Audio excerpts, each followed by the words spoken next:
जीवत बासत कल्याण। आज हम फिर अपनी वीडियो के साथ आपके सामने पेश हुए हैं।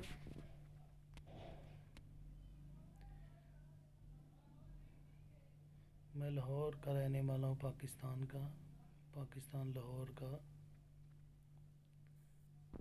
और आज हम फिर खुदा के कलाम से सीखेंगे।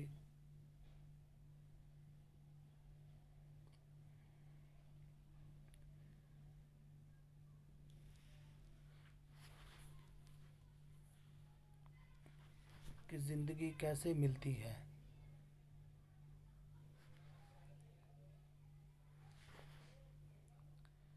यह इंसान ज़िंदगी कैसे हासिल करता है।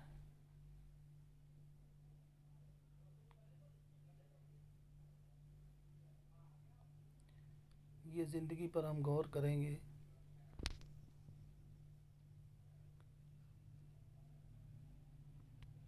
कैसी ज़िंदगी हमें इस मुआशरे में गुजारनी चाहिए।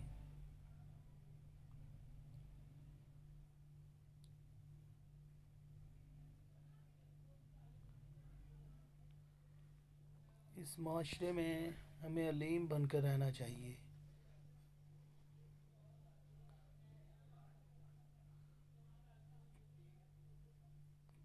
ताकि हम दुनियादारी में ना डूबे रहें।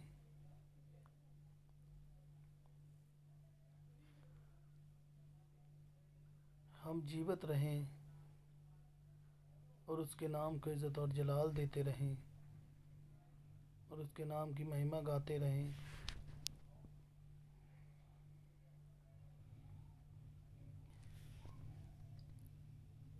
हम मुसर्रफ बेटे की कहानी को सुनते हैं तो हमें एक सबक मिलता है। मुसर्रफ बेटे की कहानी कुछ ऐसी है कि दो भाई होते हैं। वो बादशाह होता है उनका बाप। उनका माल नौकर चाकर सब कुछ होता है।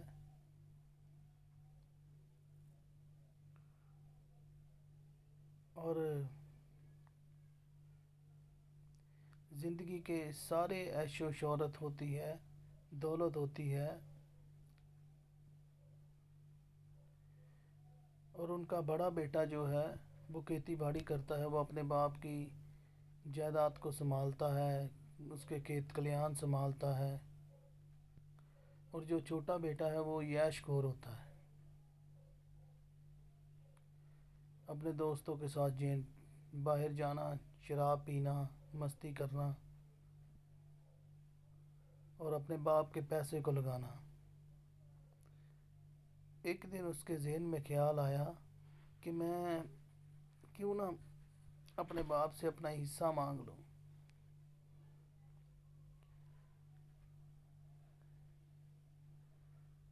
उसने अपने बाप से अपना हिस्सा मांगा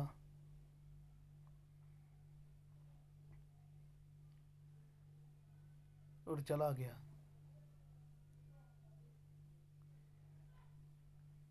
अपने दोस्तों के साथ ऐश करता था, बाहर जाके शराब पीता था, दुनिया के हर एक चीज़ खाने पीनी और ऐश की दुनिया में वो मगन हो गया।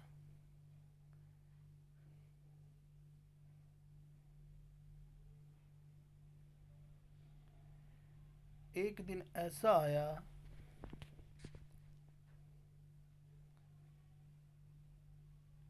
कि वो पैसा भी ख़त्म हो गया जो अपने बाप से हिस्सा लेके गया था। उनके दोस्त साथ ही थे पहले। जब वो पैसा ख़त्म हो गया और दोस्त उसे छोड़ दिया दोस्तों ने, वो अपने अपने घर चले गए। और उसके पास खाना खाने के लिए पैसे भी नहीं थे। वो एक बंदे के पास गया नौकरी के लिए और उसने उसकी ड्यूटी दी, जो सुअर खाएंगे वही तुम खाना।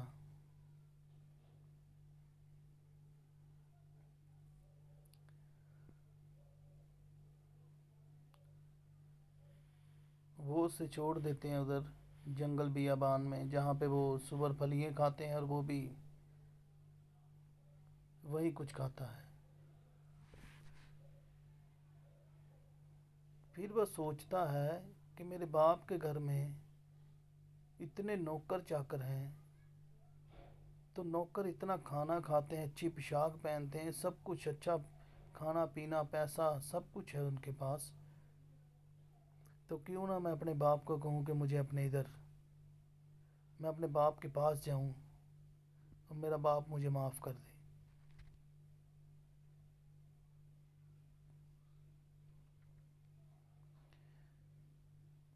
उसके ज़हन में ख्याल आता है जब,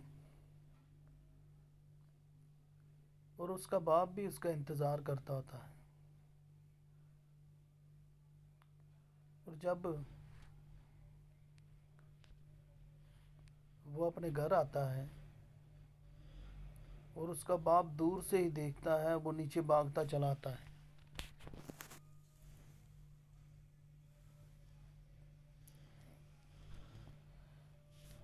नौकरों को आवाज़ें दे,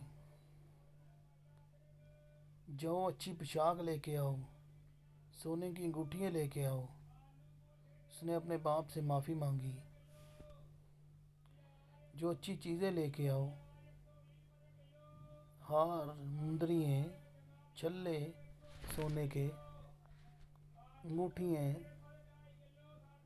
अच्छी पोशाक।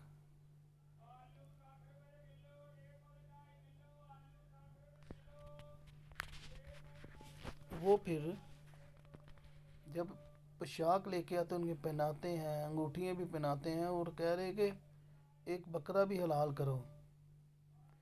बकरे छतरे जो भी, उन्होंने पार्टी की बड़ी बड़ी, बहुत ज़्यादा बड़ी, कि मेरा बेटा आया, दावत की उसने। और उनका बेटा जो बड़ा था वो जब घर आया तो कह रहे क्या हो गया।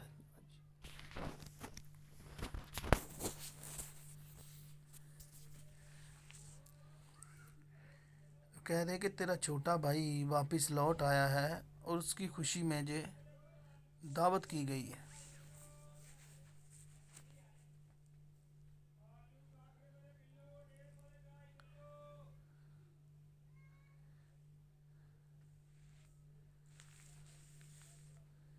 उसका बेटा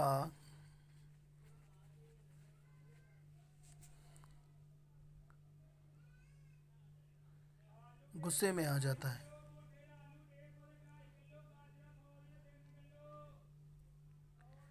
खैर उसका बाप समझाता है उसे कि तेरा भाई लौट आया है, इतनी देर बाद आया है।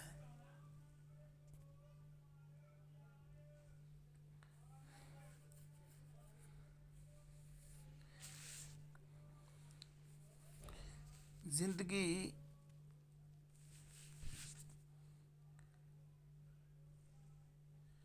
जीवित रह के नहीं बनती, जीवित रहने का भी एक इंसान का मकसद है। जब वो खुदा हमें जीवित रखता है, हमें ज़िंदगी देता है,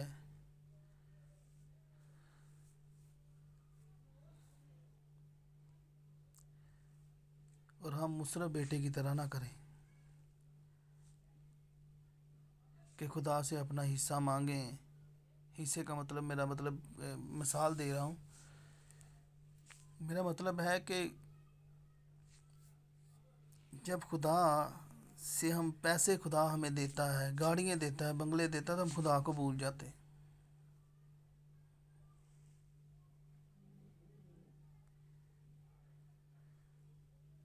खुदा तो आसमान के दरीचे खोल के हमें देता है और हम उसे भूल जाते हैं, दुनिया की ऐश में डूब जाते हैं।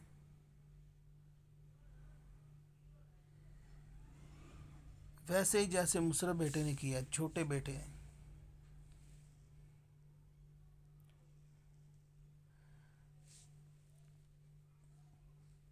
हम जब, खुदा हमें दौलत शोहरत देता है तो हम खुदा को भूल जाते हैं, हम अपनी दुनियादारी की बातों में लग जाते हैं, ऐश करने शुरू हो जाते हैं, सब कुछ दुनिया का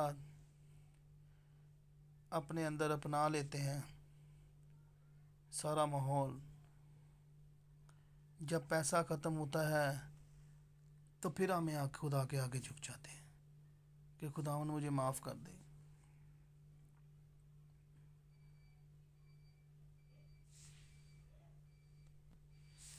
खुदावन मुझे माफ़ कर दे। ज़िंदगी की वो सारी चीज़ें जो खुदा के पास हैं, खुदावन के कलाम के पढ़े और सुने जाने पर खुदावन की खास बरकत हो। उम्मीद रखता हूँ आपको मेरी वीडियो ये पसंद आई होगी। मेरे चैनल को लाइक कीजिएगा, सब्सक्राइब कीजिएगा और शेयर कीजिएगा। Thank you.